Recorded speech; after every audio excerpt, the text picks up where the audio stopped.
사도행전 16장 6절부터 10절 말씀이 되겠습니다. 사도행전 16장 6절로 10절 말씀 다 같이 합독하도록 하겠습니다. 성령이 아시아에서 말씀을 전하지 못하게 하시거늘 그들이 부르기아와 갈라디아 땅으로 다녀가 무시아 앞에 이르러 비두니아로 가고자 있으되 예수의 영이 허락하지 아니하시는지라. 무시아를 지나 드로아로 내려갔는데 밤에 환상이 바울에게 보이니 마게도냐 사람 하나가 서서 그에게 청하여 이르되 마게도냐로 건너와서 우리를 도우라 하거늘 바울이 그 환상을 보았을 때 우리가 곧 마게도냐로 떠나기를 힘쓰니 이는 하나님이 복음을 전하라고 우리를 부르신 줄로 인정함일러라. 아멘. 여러분 한 주간 어떻게 지냈습니까? 오늘따라 좀 빈자리가 많이 보이네요. 참 요즘 많은 분들이 저를 포함해서 좀 많이 기력을 잃으신 것 같아요. 저도 지난 한 주간 동안 이제는 거의 회복된 것 같아요. 거의 회복 되어지고요. 여러분도 참 애쓰셨습니다. 그렇게 몸이 불편한데 불구하고 주님의 몸된 교회를 위해서 이렇게 정말 힘이 넘치도록 헌신하신 여러분들을 주님의 이름으로 진심으로 축복합니다. 여러분의 헌신을 통하여 교회가 더 아름답게 지어져 가는 것을 봅니다. 또 하나님의 때에 그런 여러분의 헌신의 열매 또 헌신의 그런 결론들이 아주 멋지게 맺혀지게 될 것을 확신합니다. 여러분에게 더욱더 주님의 은혜가 충만히 임하게 되기를 다시 한번 축복합니다.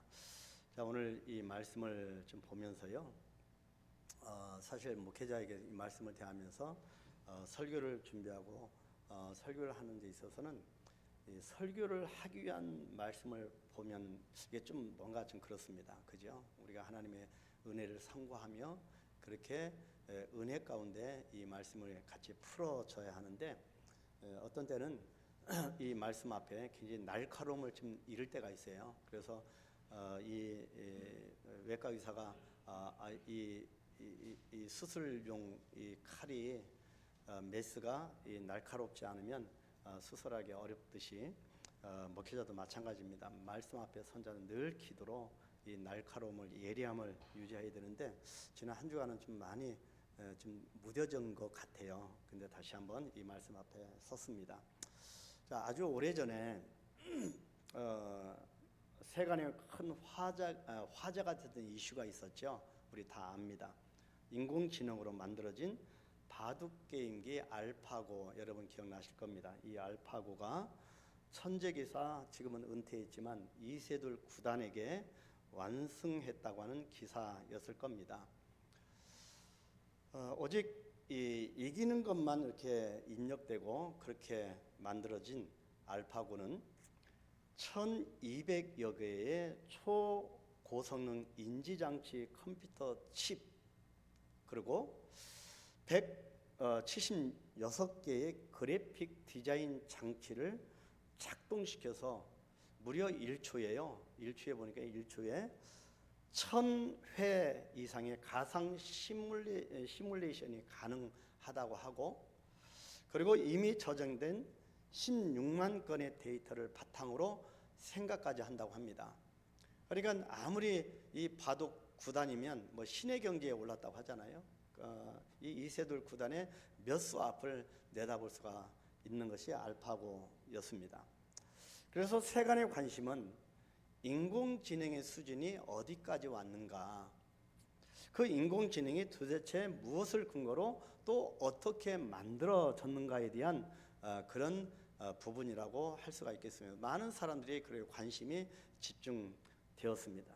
그런데 오늘날 인공지능이 많이 이렇게 AI를 비롯해서 많이 이렇게 발달이 되고 있는데 그런데요, 이것을 누가 만듭니까? 사람이 만듭니다.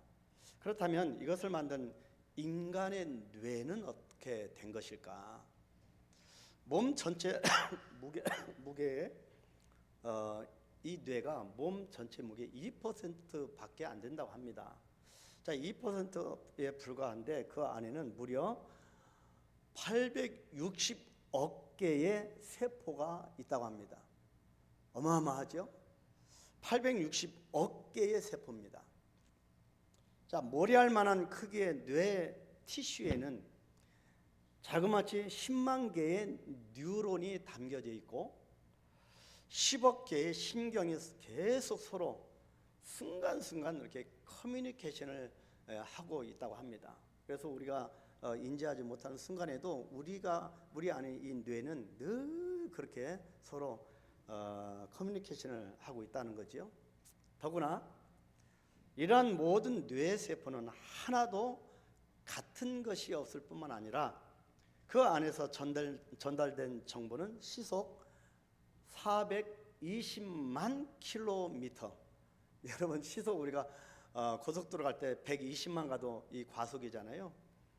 근데 자그마치 시속 420만 킬로 속도로 이동하고요.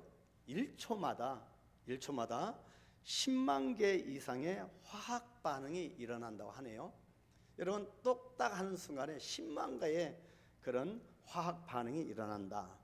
그래서 이로 인해서 뇌는 하루에 약 5만 개의 생각을 하고 이것을 분류를 한다고 합니다.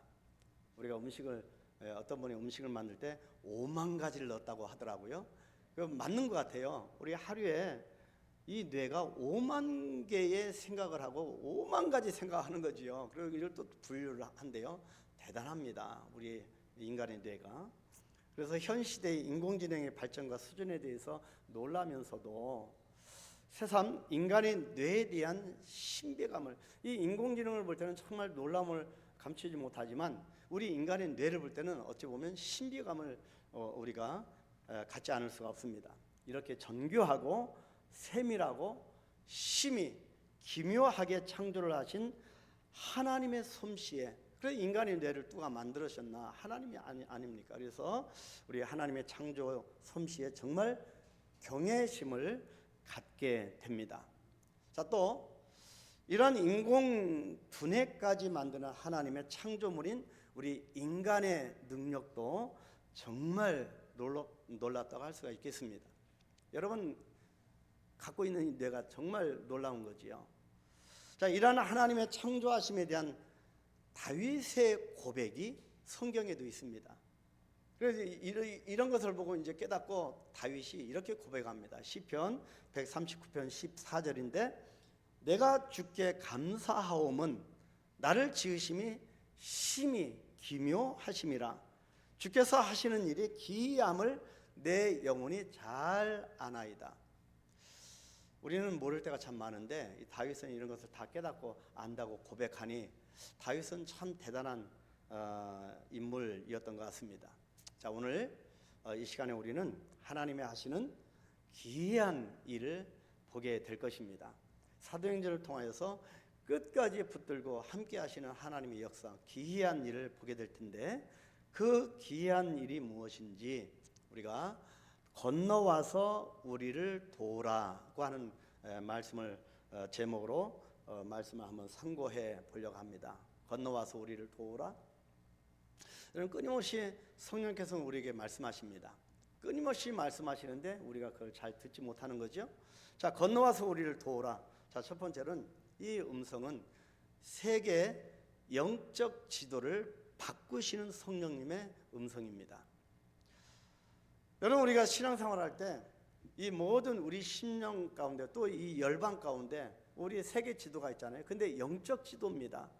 이 영적 지도를 바꾸기를 원하시는 하나님, 그리고 그것을 바꾸고 계시는 성령님의 음성이 우리에게 있다는 거지요. 자, 우리가 왜 살아야 할까? 어떻게 사는가에 대한 물음에 대한 답변일 수도 있습니다. 자, 우리는 지난 주일에 하나님께서 바울의 인생과 사역에 간섭하시는 장면에 대해서 우리가 묵상을 해봤습니다. 자, 마가라고 하는 요한 때문에 일어난 생각하지 못한 바나바와의 헤어짐은 바울의 사역에 커다란 충격을 주었음을 보았습니다.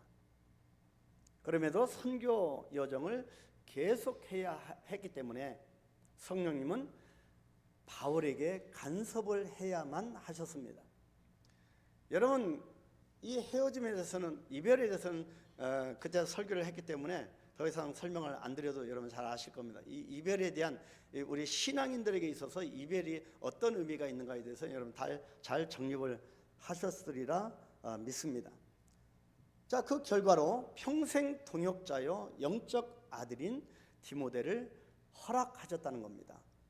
자, 동역자를 잃었는데 또 다른 평생 동역자를 하나님이 또 허락하시는 겁니다. 이것이 하나님의 원리입니다. 자, 그것도 돌에 맞아서 거의 죽을 뻔했던 루스드라에서 디모데를 만난 겁니다. 자, 이것이 바로 하나님의 은혜임을 지난 시간 우리가 살펴보았습니다. 인간의 계산에 따른, 우리의 생각에 따른다면 이와 같은 상황에서 또 이와 같은 장소에서 무슨 선한 일이 일어날 수가 있겠습니까? 돌이 날아오지요. 돌에 맞아서 거의 초죽음된 그런 장소에서 어떤 일이 일어날고 어떤 것을 기대할 수가 있겠습니까? 철저하게 같이 다녔던 이 동역자는 헤어졌고 지금 혼자 또 서 있고 그런 가운데서 무슨 일이 일어날 수가 있을까? 그런데 하나님은 이 바울의 상실된 마음뿐만 아니라 그러한 환경에서도 예기치 못한 기쁨을 허락해 주신 겁니다. 여러분, 무언가 눌림이 여러분 가운데 있습니까? 여러분, 여러 가지 상처로 인해서 지금 여러 가지 좀 어려운 그런 과정을 통과하고 계시는 분 계십니까? 여러분, 어떤 환경에서도 성령께서는 예기치 못한 그런 기쁨을 허락해 주신다는 겁니다.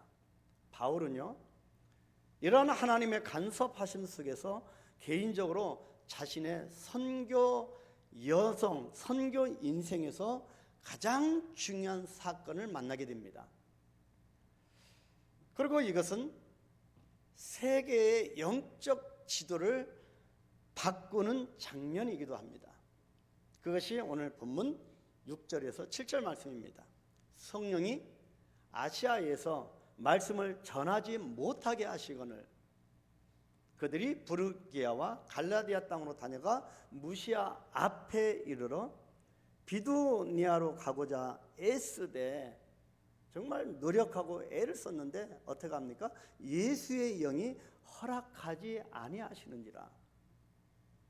지금 어떤 상황이 났다고 말씀합니까? 지금 바울의 계획이 무엇이냐면 아시아 쪽으로 가려는 것이었습니다.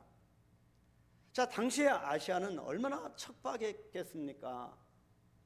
그렇기 때문에 바울은 그들에게 가서 복음을 전하는 것이 좋겠다고 생각을 한 겁니다. 우리도 그렇게 생각할 때가 참 많지요. 그런데 아시아에 가서 말씀을 전하는 것을 지금 누가 막고 있습니까? 차라리 그 어떤 사람이 막으면 괜찮았을 것입니다. 그래서 박해를 하고 고난을 받으면 그 앞에서 싸워 이기면 될 것이기 때문에 오히려 고난은 바울에게 있어서 신나는 일이었습니다. 사명자에게 있어서 복음을 전하는데 바퀴가 있는 것은 신나는 일 아니겠습니까? 분명히 아시아로 가면 수많은 열매를 맛보게 될 것이 자명한데 문제는 예수의 영이 막으셨다고 합니다. 그러니 심각한 문제인 겁니다. 여러분, 예수의 영이 우리 앞길을 막을 때도 참 많이 있습니다. 사실 이런 일은 빌립 집사 때도 있었습니다. 빌립이 사마리아 땅을 전도할 때였습니다. 복음이 한창 왕성하게 전파되고 수많은 사람들이 주께로 돌아오고 있는 그야말로 사역의 열매가 너무너무 엄청나게 맺히고 있는데 갑자기 예수님은 빌립에게 어디로 나가라고 말씀합니까?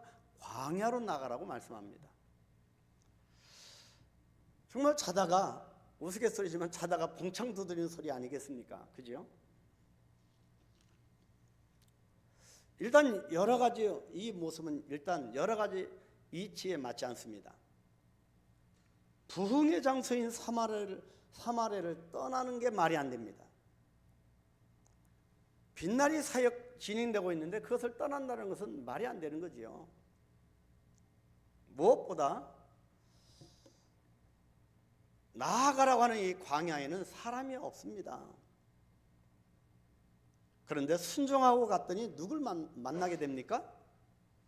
이디오피아 여왕 간다게의 재정을 맡은 아주 고위 관직에 있는 네시를 만나게 되었고, 그 한 사람을 통해서 아프리카 땅에 그 큰 대륙에 복음이 들어가는 계기와 역사가 나타나게 된 겁니다. 이것이 세계 영적 지도를 바꾸시는 성령님의 간섭하심입니다. 이뿐입니까? 초대교회는 스데반 집사의 순교를 기점으로 생각하지도 못한 부흥을 경험하게 됐습니다. 놀랍도록 부흥하는 겁니다. 믿기는 우리 한강교회도 하나님의 때에 분명히 이런 놀라운 부흥의 역사가 나타날 줄 믿습니다. 이런 와중에 안디옥 교회 담임 목사인 바나바가 데려온 사람이 바로 바울이었습니다. 바울이 어떤 사람입니까? 교회를 박해했던 전력이 있었기 때문에 그 누구도 아무도 바울 곁에 있기를 원하지 않고 바울을 데려가려고 하지도 않았습니다. 그런 바울을 바나바가 다소에까지 직접 내려가서 데려왔고, 안디옥 교회는 바나바와 바울을 공동 담임 목사로 임명을 했습니다. 자, 그 후에 어떤 일이 일어났을까요? 사도행전 11장 우리가 보았잖아요. 25절 26절 바나바가 사울을 찾으러 다수에 가서 만남에 안디옥에 데리고 와서 둘이 교회에 1년간 모여 있어 큰 무리를 가르쳤고, 제자들이 안디옥에서 비로소 그리스도인이라 일컬음을 받게 되었더라. 예수님을 따르는 사람이 최초로 그리스도인이라 그렇게 공증을 받은 겁니다. 이런 영적 지도가 바뀌어지는 모습을 보여주고 있습니다. 자, 여기서 우리가 알 수 있는 사실은 세계 영적 지도를 바꾸시는 성령님의 간섭하심입니다. 그래서 우리 그리스도인들의 가장 영성을 잃어버리는 가장 주된 원인 중에 하나를 꼽으라면 저는 현실 안주라고 생각합니다. 여러분, 성령께서는 끊임없이 우리에게 우리 심령 안에 있는 또 우리가 앞으로 해내야 할 그 사명의 길에 있어서 이 영적 지도를 바꿔 가기를 원하십니다. 그런데 우리는 자꾸 변화를 두려워하거나 꺼려하는 거지요. 정말 우리의 계획과 하나님의 계획은 다르다고 하는 것을 알 수가 있습니다. 이것이 지금 우리에게 주시는 사도행전의 메시지입니다. 우리와 하나님의 생각은 다르고 우리와 하나님의 계획은 다르다는 겁니다. 그래서 사도행전은 어찌 보면 기사와 표적의 이야기가 아닙니다. 잘난 사람들만 잘난 사역을 했다고 하는 이야기가 아니라 오히려 말도 안 되는 사람들이 말도 안 되는 일을 이루었다고 하는 점을 강조하고 있는 겁니다. 그것이 사도행전입니다. 도저히 자기들의 힘으로 된 것이 아님을 깨닫고 오직 하나님께 영광을 돌렸다고 하는 이야기가 사도행전입니다. 앞으로 우리가 보게 될 사도 바울의 마지막에 대한 사역의 모습도 이와 똑같습니다. 바울은 나중에 우리가 볼 부분인데요, 3차 이제 1차, 2차, 3차 계속 진행되는데 3차 선교 여행이 끝나고 자기가 이제는 예루살렘에 가고자 했는데 예루살렘에 가면 이제 아는 겁니다. 예루살렘에 가면 분명히 붙잡혀서 죽임을 당할 것을 알았던 겁니다. 그럼에도 불구하고 사도행전 20장 22절로 23절에 어떻게 말씀하냐면 보라 이제 나는 성령에 매여 예루살렘으로 가는데 거기서 무슨 일을 당할는지 알지 못하노라. 오직 성령이 각 성에서 내게 증언하여 결박과 환난이 나를 기다린다 하시나. 다 아는 겁니다. 결박이 있고 환난이 있고 죽음이 있을 것을 아는 겁니다. 그럼에도 성령이 매어 가는 겁니다. 사명을 위해서. 사도행전 20장 그 연이어서 36절 38절 이 말을 한 후 무릎을 꿇고 그 모든 사람들과 함께 기도하니 다 크게 울며 바울의 목을 안고 입을 맞추고 다시 그 얼굴을 보지 못하리라 한 말로 말미암아 더욱 근심하고 배까지 그를 전송하니라. 예루살렘에 가면 다 끝난 줄 알았던 겁니다. 오죽했으면 무릎을 꿇고 사람들과 함께 통곡했겠습니까? 그런데 이것은 바울을 로마로 가게 하시기 위한 세계 영적 지도를 바꾸시는 성령님의 또 다른 계획이셨던 겁니다.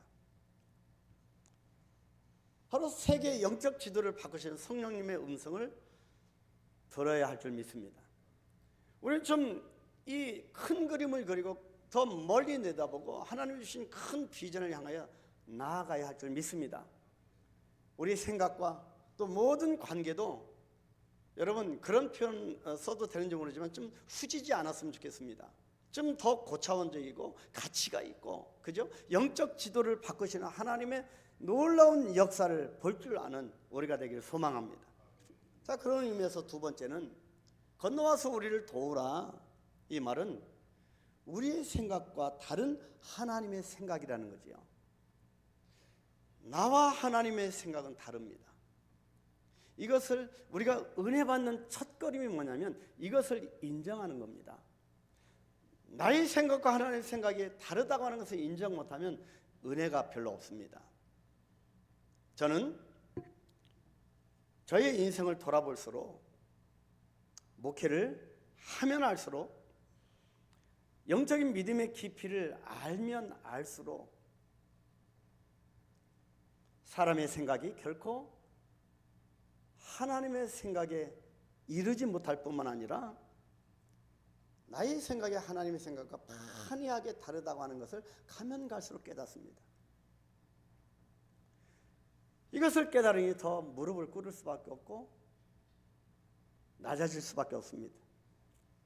무엇보다 복음의 본질인 십자가의 도를 묵상하면 이것을 묵상하면 묵상할수록 하나님의 생각과 사람의 생각, 세상의 생각은 정말로 다름을 깨닫습니다. 이사야 55장 8절 9절에서 이는 내 생각이 너희의 생각과 다르며 내 길은 너희의 길과 다름이니라. 여호와의 말씀이니라. 이는 하늘이 땅보다 높음같이 내 길은 너희의 길보다 높으며 내 생각은 너희의 생각보다 높음이니라. 여호와의 말씀이라고 말씀합니다. 여러분, 오늘은 사순절이 시작되는 첫째 주일입니다. 우리 개신교에서는 사순절을 그렇게 고난주간에 물론 집중하는데요, 사순절에 대해서는 이 천주교가 굉장히 많이 강조를 하지요. 어쨌든 사순절이 시작되는 첫 번째 주일입니다. 골고다의 십자가를 향해 가시며 영혼 구원을 위한 고난과 죽으심, 부활에 대한 예수님의 마지막 행보를 따라서 우리도 같이 동참하는 40일 동안의 절기이기도 합니다. 그래서 사순절의 상징은 십자가여야 합니다. 먹고 사는 문제가 아니고 이 사순절의 상징과 초점을 맞춰야 할 것은 십자가입니다. 당시 십자가는요, 고난 정도가 아닌 저주의 상징이었습니다. 인생에 피해야 할, 뭔가 도망쳐야 할 유일한 것이 있다면 바로 십자가일 정도였습니다. 그 십자가가 세워진 골고다라고 하는 이름의 뜻도 해골입니다. 골고다가 해골이라는 뜻. 그 지형이 생긴 지형이 해골같이 생겼다고 해서 골고다를 해골이라고 하는 뜻을 갖고 있습니다. 이 골고다 해골이라는 뜻을 갖고 있는 골고다는 그 자체가 저주받은 장소였고요. 십자가는 저주받은 상징이었습니다. 그런데 하나님께서 인류 구원의 상징으로 삼으신 것은 다름 아닌 이 십자가였습니다. 좀 화려하고 좀 빛나리 좋은 것을 이 구원의 상징으로 삼으셨으면 얼마나 좋겠는데, 근데 저주의 상징인 십자가를 하나님께서 삼으셨다는 거예요. 구원의 상징으로 삼으셨다는 겁니다. 시사하는 바가 큽니다. 현 시대는 너무 높아졌습니다. 교회도 그렇고요, 우리 믿는 사람들, 목회자도 마찬가지지만 너무 높아졌습니다. 십자가와 상관없는 신앙생활을 하는 것처럼 보일 때도 많습니다. 성부 아버지 하나님은 당신의 독생성자 예수님의 십자가의 고통과 죽음을 하나님이시지만 그대로 지켜보셔야만 했습니다.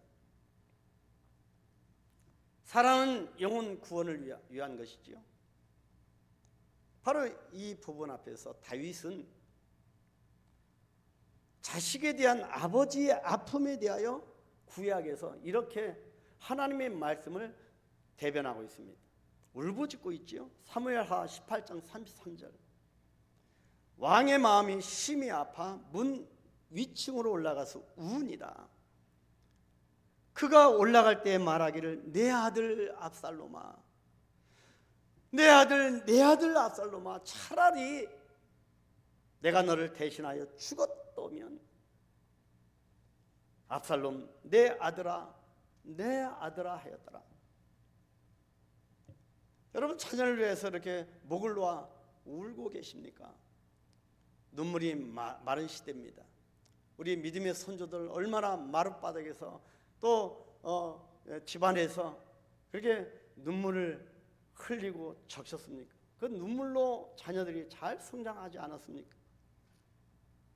이것이 성자 예수님께서 직접 십자가를 지시고 성부 하나님이 그 아픔을 손수 겪어야만 했던 구속의 시간이었습니다. 따라서 이 십자가만이 아버지 하나님의 사랑을 깨닫고 인생의 참 의미를 발견할 수 있는 유일한 사랑을 담고 있는 겁니다. 십자가를 놓쳐서는 안 됩니다. 우리가 하는 모든 봉사의 행위 안에도 십자가가 있어야 합니다. 찬양팀에게도 찬양할 때도 십자가가 있어야 되고요, 주님의 몸된 교회를 또 이렇게 청소하는 그 귀한 발걸음 앞에서 십자가가 있어야 되고, 주방에서도 차량 안에서도 나누는 대화에서도 십자가가 있어야 합니다.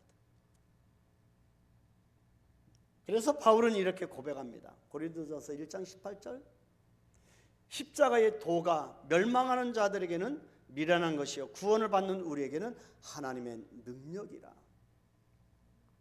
십자가가 멸망하는 자, 세상 사람들에게는 미련하게 보일 뿐입니다. 아무리 생각해도 십자가가 이해가 되지 않는 겁니다. 왜 세상 사람들에게 십자가가 미련하게 보일까요? 고린도전서 1장 21절 상반절에 설명하고 있습니다. 하나님의 지혜에 있어서는 이 세상이 자기 지혜로 하나님을 알지 못하기 때문이라고 말씀합니다. 자기만의 지혜에 갇혀 있기 때문에 하나님의 지혜가 보이지 않는 것이라고 설명을 합니다. 내가 너무나 내 생각으로 갇혀 있으면 하나님이 안 보입니다. 그런데 이것이 구원을 얻는 우리에게는 하나님의 능력, 하나님의 지혜, 더 나아가서 하나님의 비밀이요 경륜이라고까지 에베소서 1장 7절에서 9절에서 계속 말씀합니다. 하나님의 비밀이다, 하나님의 경륜이라 그렇게 말씀합니다. 나의 생각과 하나님의 생각은 다르다고 하는 것을 인정하는 우리가 되기를 축복합니다. 여러분, 축구 잘 하십니까, 여러분? 축구는 잘 몰라도 손흥민은 아십니까? 손흥민 아시죠? 여러분, 손흥민이 참 축구를 참 잘합니다. 근데 손흥민이 축구를 잘해갖고 푸스카스상을 받은 적이 있습니다. 근데 손흥민까지는 알겠는데 푸스카스상이 뭔지 아십니까? 축구를 제일 잘하는 사람이 주는 상인데요, 푸스카스라는 사람이 있었습니다. 어떤 사람이 물었어요. 당신은 어떻게 그렇게 축구를 잘합니까? 그랬더니 이 푸스카스라는 사람이 이렇게 대답했다고 해요. 나는 사람들과 같이 있으면 축구 이야기를 하고 나 혼자 있을 때도 축구 생각만 합니다. 여러분, 우리 생각을 하나님의 생각으로 지배받는 겁니다. 우리의 모든 대화, 우리의 삶의 현장에서 하나님 생각하고 하나님에 대해서 늘 묵상하면 하나님이 나를 이끌어 가신다는 거죠. 그래서 푸스카라고 하는 사람이 축구를 그렇게 잘해서 그래서 그 사람을 기리고 지금 해마다 축구를 잘하는 사람에게 주는 상이 푸스카 상입니다. 우리는 하나님을 더 잘 믿기 위해서 하나님을 생각하고 하나님에 대해서 대화 나누고 늘 우리가 그런 삶을 살아야 할 것입니다. 그러면 우리 생각과 하나님의 생각이 다른데 하나님의 생각으로 우리를 인도해 주실 것입니다. 세 번째는 건너와서 우리를 도우라. 이것은요, 하나님의 부르심을 듣고 행동하는, 결단하는 시간을 말합니다. 여러분, 우리가 성경 가운데 몰입하는, 이 집중하는 바이블 타임이 있다고 하면 또 기도하는 타임이 있고요, 플레이어 타임도 있고, 또 우리가 사명을 행하는 그 시간도 있고요. 다 시간이 다 언제든지 우리를 기다려주는 건 아니잖아요. 또 하나님이 부르심, 그 부르심을 듣는 또 시간이 있습니다. 부르심을 듣고 또 우리가 행하는, 결단하는 시간도 필요합니다. 자, 오늘 다시 본문으로 돌아오면 바울에게 어떤 일이 일어났는지, 그리고 바울은 무엇을 결단하고 있는지를 보여주고 있습니다. 그것이 본문 9절 10절. 밤에 환상이 바울에게 보이니 마게도냐 사람 하나가 서서 그에게 청하여 이르되 마게도냐로 건너와서 우리를 도우라 하거늘 바울이 그 환상을 보았을 때 우리가 곧 마게도냐로 떠나기를 심쓰니, 결단하는 겁니다. 이는 하나님이 저 사람들에게 복음을 전하라고 우리를 부르신 줄로 인정함이로라. 하나님의 부르심을 들은 거죠. 그리고 깨닫는 겁니다. 그리고 결단하는 겁니다. 그 시간이 바울에게 주어진 겁니다. 흔히 우리는 골든 타임이라고 합니다. 골든 타임. 이것을 놓치면 생명이 유지되기 어렵습니다. 골든 타임입니다. 한국 교회도 골든 타임이고 이 나라 민족도 지금 골든 타임입니다. 여러분, 이 나라 어떻게 보이십니까? 골든 타임입니다. 하나님이 함께해 주시기를 기도할 뿐입니다. 여기서 바울이 깨닫는 거죠. 그리고 결단합니다. 그리고 훗날 이것을 바울이 이렇게 고백을 합니다. 고린도전서 1장 25절을 보니까 하나님의 어리석음이 사람보다 지혜롭고 하나님의 약하심이 사람보다 강하니라. 아무리 하나님은 어쩌고 해도 인간보다 강하신 거죠. 인간보다 지혜로우신 겁니다. 이유는 하나님은 창조주이고 우리는 피조물이기 때문입니다. 그래서 이 모습을 볼 때 언제 이 음성이 들렸습니까? 밤에 환상을 통하여 합니다. 건너와서 우리를 도우라는 음성을 들은 이 바울은 밤에 들었습니다. 환상을 통하여 밤에 들었는데 이 바울은 이제는 자신을 인도하시는 분이 예수의 영, 다시 말해서 성령님이시라고 하는 것을 깨달았습니다. 여러분, 귀를 열어서 끊임없이 우리를 향하여 말씀하시는 성령님의 음성을 듣기를 축복합니다. 본문 7절 하반절에 예수의 영이 허락하지 아니하시는 자라, 이 말씀에서 알 수 있듯이 바울이 지금 그렇다면 내가 어디로 가야 할까? 어디로 가야 할지 몰라 하고 있는 바울에게 하나님은 한밤중에 나타나신 겁니다. 환상으로 나타나셨습니다. 한밤중에 무슨 시간입니까? 외로운 시간 아니겠습니까? 어떤 사람에게는 적막한 시간입니다. 어떤 사람에게 또 두려운 시간입니다. 한밤중이라는 것은 그 뜻이에요. 영적으로 그런 시간입니다. 긴장을 놓칠 수 있고 하나님을 놓칠 수 있는 그런 시간입니다. 아무 소리가 들리지 않는 시간이기도 합니다. 영적 긴장을 놓칠 수 있는 시간이기도 합니다. 그러나 하나님의 사람에게 이 시간은 오히려 하나님의 음성을 들을 수 있는 시간이기도 합니다. 물론 한밤중의 현실이 만만치 않습니다. 여러분, 한밤중이라는 거, 여러분 요즘 뭐 감기도 있고 몸살도 있고 아킬레스건도 그 약해지고 끊어지고 걷기도 힘들고 뭐 골절상 당하고 뭐 어떤 이 모든 관절은 마디마디 아프고 이게 한밤중 아니겠습니까? 그죠? 우리 인생의 한밤중입니다. 근데 이런 인생의 한밤중에도 환상이 들려온다는 거죠. 음성이 들려온다는 겁니다. 이것이 하나님의 사람들에게 임하는 축복입니다.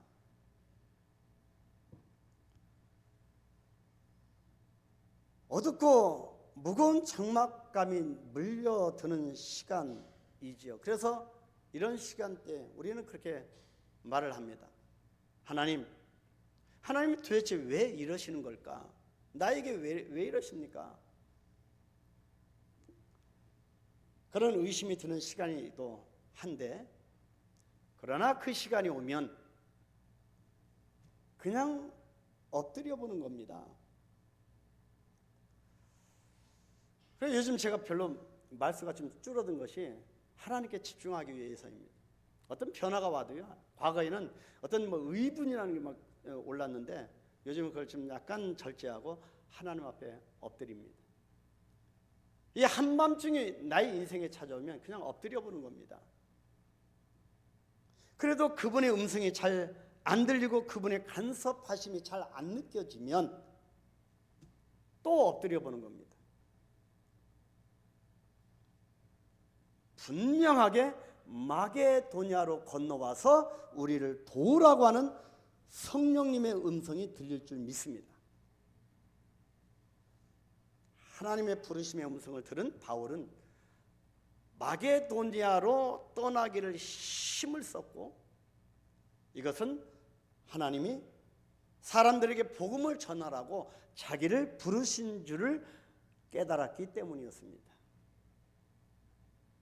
이제 앞으로 우리에게 펼쳐질 시간은요, 하나님의 부르심을 듣고 행하는 시간이 될 줄 믿으시기를 축복합니다.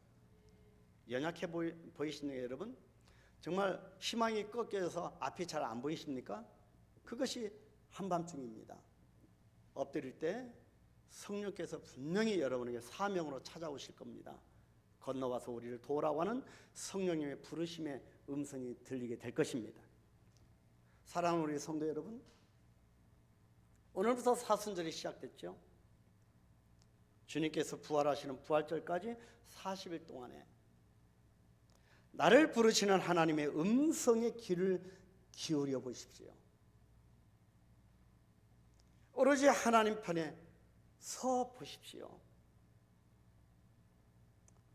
다른 사람으로 인하여, 어떤 환경으로 인하여 여러분 그것을 다 내려놓고 어떤 관계는 좀 무시할 것은 무시하고 하나님 편에 서서 하나님 음성을 들어보십시오. 이 세상에서 하나님을 믿는다고 하는 것은 미련하고 약하게 보일 수도 있습니다. 그러나 우리가 기억하고 반드시 우리 신비에 새길 것은 바로 십자가의 도입니다. 건너와서 우리를 도우라고 하는 말씀은 세계 영적 지도를 바꾸시는, 나의 모든 앞으로 나아가는 삶의 그런 영적 지도를 바꾸시는 성령님의 음성입니다. 그래서 우리는 이 음성 앞에 지금까지 살아온 것, 앞으로 살아갈 모든 것을 재점검을 해야 합니다. 이것이 리빌딩입니다. 하나님의 생각은 우리의 생각과 다릅니다. 이제부터 내 생각을 내려놓고 하나님의 부르심을 듣고 행하는 시간을 갖는 우리 모두가 되기를 축복합니다. 우리 한번 기도할까요? 지금까지 살아왔는데 내 생각대로 살아온 것이 참 많습니다. 하나님, 이제는 하나님의 뜻대로 살기를 원합니다. 나를 다시 만들어가기를 원하시는 하나님, 내 인생의 영적 지도를 다시 바꾸시기를 원하시는 성령님, 말씀하여 주옵소서. 나의 생각과 하나님의 생각이 다름을 인정하고 하나님께서 끊임없이 나를 부르시는 그 부르심을 듣고 이제는 행동하는 그런 시간이 되어질 수 있도록 축복해달라고 우리 한번 기도하고요. 우리 찬양팀 나오시겠습니다. 같이 기도합니다. 하나님 아버지, 은혜를 감사합니다. 사순절 시작됐습니다. 십자가가 내 심령을 이끌게 하시고 내 심령에 새겨져서 다시 리빌딩 되어지는 나의 삶이 되어있을 축복하여 주옵소서. 건너와서 우리를 돌아오는 이 외침 가운데는 세계 영적 지도를 바꾸시는 성령님의 음성임을 깨닫습니다. 나를 바꿔가기를 원하시는 성령님의 음성인 줄 깨닫습니다. 나의 알량한 생각을 내려놓고 이제는 하나님의 생각으로 채우고 하나님의 뜻과 섭리를 따라 행동하는 우리가 되기를 소망합니다. 우리의 귀를 열어서 하나님의 부르심을 듣기를 원합니다. 그 부르심 앞에 우리를 결단하고 나아가는 우리의 모든 복된 삶이 되게 하여 주옵소서. 우리 한강교회를 붙들어 주시고 평안하여 든든히 서나가는, 그래서 부흥의 역사가 나타나는 하나님의 뜻을 이루어가는 우리 한강교회 모든 성도들 되어질 수 있도록 축복하여 주시옵소서. 이것이 하나님의 능력임을 믿습니다. 은혜 베풀어 주실 줄 믿사옵고 예수님의 이름으로 기도하옵나이다. 아멘.